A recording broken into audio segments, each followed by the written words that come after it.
Well, I am a little tired, but I'm gonna put out a Thor Love and Thunder review. You know why? Because I'm determined. I'm determined. Even though I'm tired. I kind of threw something on, and I couldn't find my Marvel pajamas, and I don't think the internet's ready for me to see that. So, I need to represent in some way. I'm not sure how, though.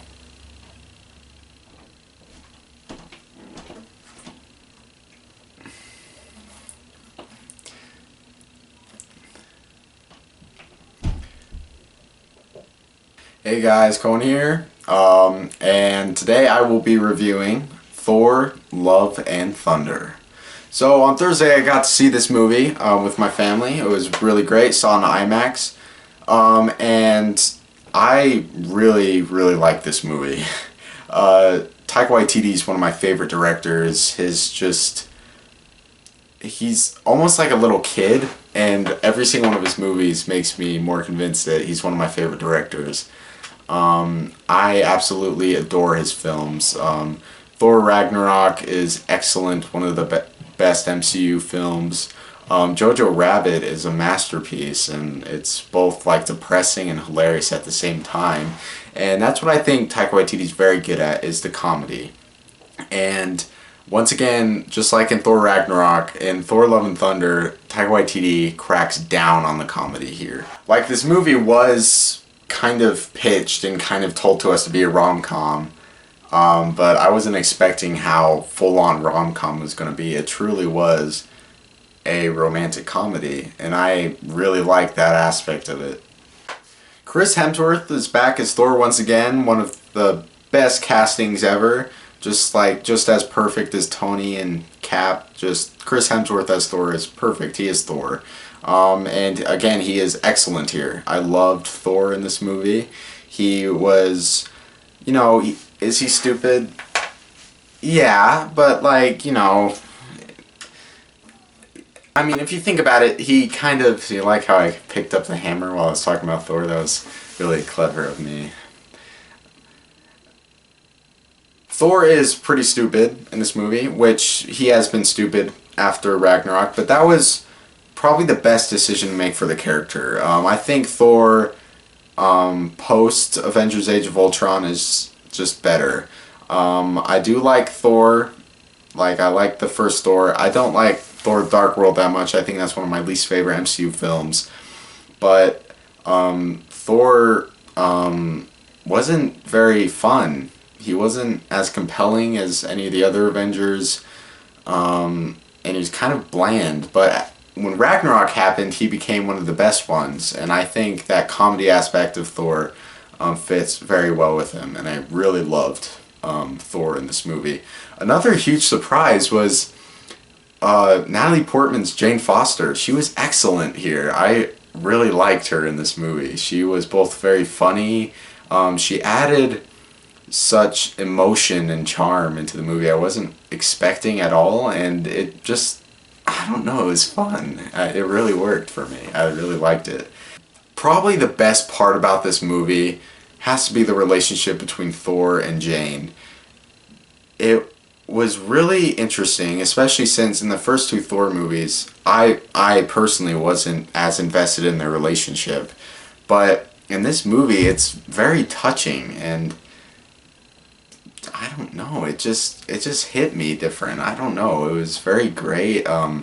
It was definitely probably the best part of that movie was that relationship, and it really worked well and fit perfectly with this movie. Other standouts for me were Korg. Korg is again hilarious in this movie. Taika Waititi's voice is just... Taika Waititi is a genius, man. I freaking love that guy. Yes, Korg was hilarious in this movie. Valkyrie was okay in this movie. I thought she was funny. I thought she had some really cool moments. I didn't think she was as cool as she was in Ragnarok, but I thought Valkyrie was fine in this movie. Christian Bale as Gore the God Butcher, I'm not gonna lie, was so cool.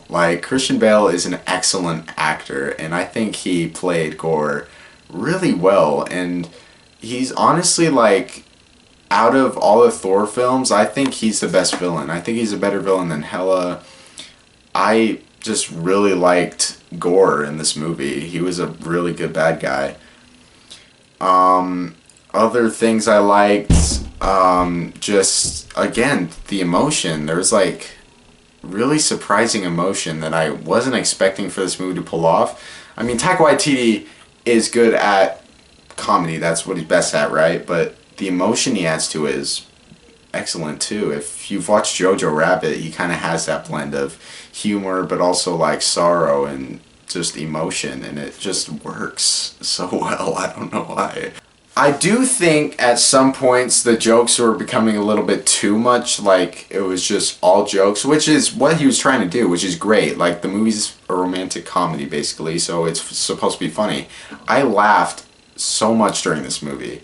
Like, I love the comedy. I just feel like there's some jokes that didn't quite land with me, so I kind of was either awkwardly laughing or I just didn't laugh. And I did, like, if you realize the runtime's kind of short, but I personally didn't think it felt very short. It was short, but, like, to me, I think it just got all the storylines and everything wrapped up perfectly well that I didn't really care about it being shorter than other MCU films. Like, a movie doesn't have to be long to be good, and Thor: Love and Thunder showed that. I do not think this movie is as good as Ragnarok. I think Ragnarok is just a real... I look so stupid holding this. I'm going to put this down. Thor Ragnarok is just a classic and just one that you can go back to and just laugh every time. And I think Thor Love and Thunder is not quite as good as it, but I enjoyed it a lot. I don't know, man. It was pretty good, and especially for Phase 4, I definitely would put it above Black Widow and Eternals for sure. Not saying Black Widow is bad. I do not like Eternals, so that's not really hard to beat, but Thor Love and Thunder's a pretty good movie. I liked it a lot. So now I get to the ranking system. Oh boy. Okay, so here's my thing. There's people who do top 10s, like, 1 through 10. They do stars. I don't really like doing that, so I'm just gonna do it here. The best is masterpiece. The second best is amazing. Then there's good. Then there's mid. There's bad, and then awful. Okay? Yeah, that's how it works around here, because I don't care. So yes, I would say Thor Love and Thunder is not the best, it's not better than Ragnarok, but it is definitely a good film. I hope you enjoyed this video, and I'll see you guys next time.